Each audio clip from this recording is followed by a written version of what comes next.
Do you know what a lectin is and why you should care? Even better yet, have you ever heard of the Plant Paradox book? I am so excited about this book. I decided to forego further planning for this episode and just tell you about it really quickly. And before you forget, if you haven't subscribed yet, please do click the subscribe button and the little bell to alert you for when my next episode is. I'm Lily, and I like to think that I give a lot of resources to people because that's one thing I love to do. If I see or hear something or experience something and feel that the rest of the world needs to in one way or another, I will bring it to you however possible.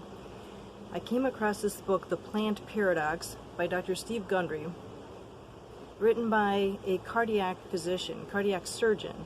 So he's a heart surgeon. My husband had seen an infomercial of his, I think, last year, and tried out two of his suggestions, namely to give up eating black beans, I think, and peanuts, because the doctor had mentioned that that's one inflammatory food that causes you pain. I had never heard of lectins before, and I always knew that peanuts were allergens for many. I didn't hear the infomercial, I didn't think much of it, but my husband Norm's pain went away as soon as he gave up those two foods. I had put black beans into salads, and I thought, good source of protein, and he gave up snacking on peanuts, and his pain went away as soon as I didn't put it into the salad, and as soon as he stopped snacking on peanuts. I then later saw Dr. Gundry's video somewhere on YouTube, and I thought, Plant Paradox, I want to hear more about this.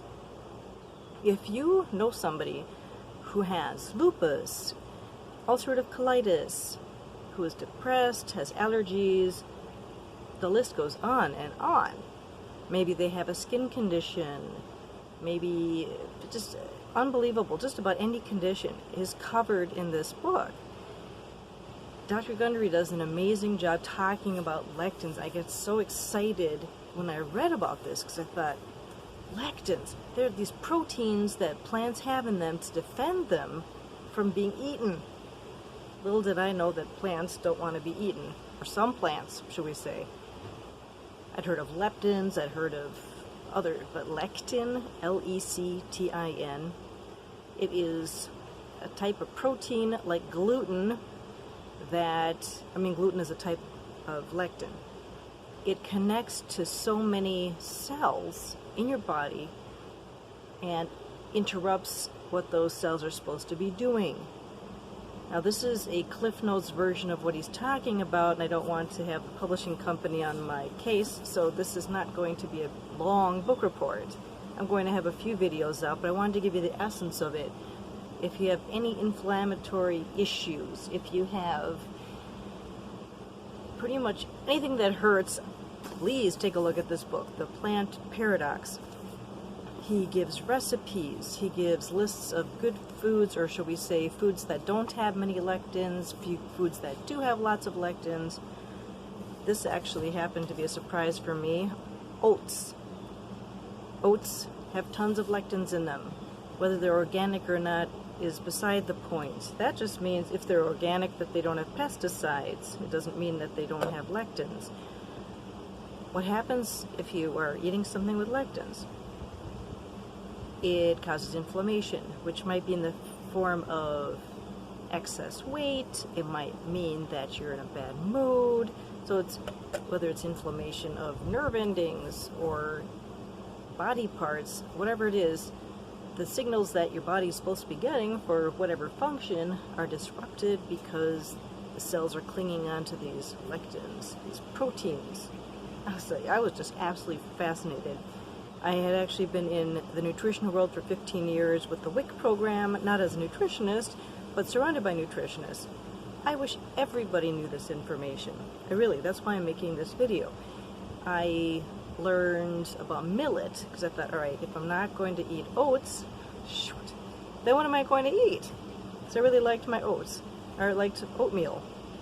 Millet is a pretty darn good substitute, and millet does not contain lectins from my understanding. And it tastes kind of like oats when you cook it up, if you cook it up right. Oops, let's try that again. it's possible to make your millet too crunchy if you don't cook it enough, so look into that. My main point is, look into this book. It has tons of resources in the back. He quotes like 3 pages worth of references. This guy is a scientist. I wouldn't normally trust an everyday a physician with nutrition information because they're not known for having studied nutrition. But Dr. Gundry got so sick of simply doing surgery after surgery on people's hearts and having them saying that there's got to be a better solution. Can we skip the surgery somehow? Is there something else we can do? And he saw up close and personal the result of people's eating habits, including his own, which was really refreshing to hear that he thought he was doing everything right.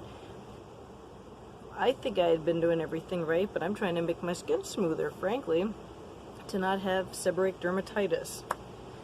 I mean, who knows, maybe the book will even tell me how to treat my ADHD better, because it is about neurological connections. Either way, read the darn book.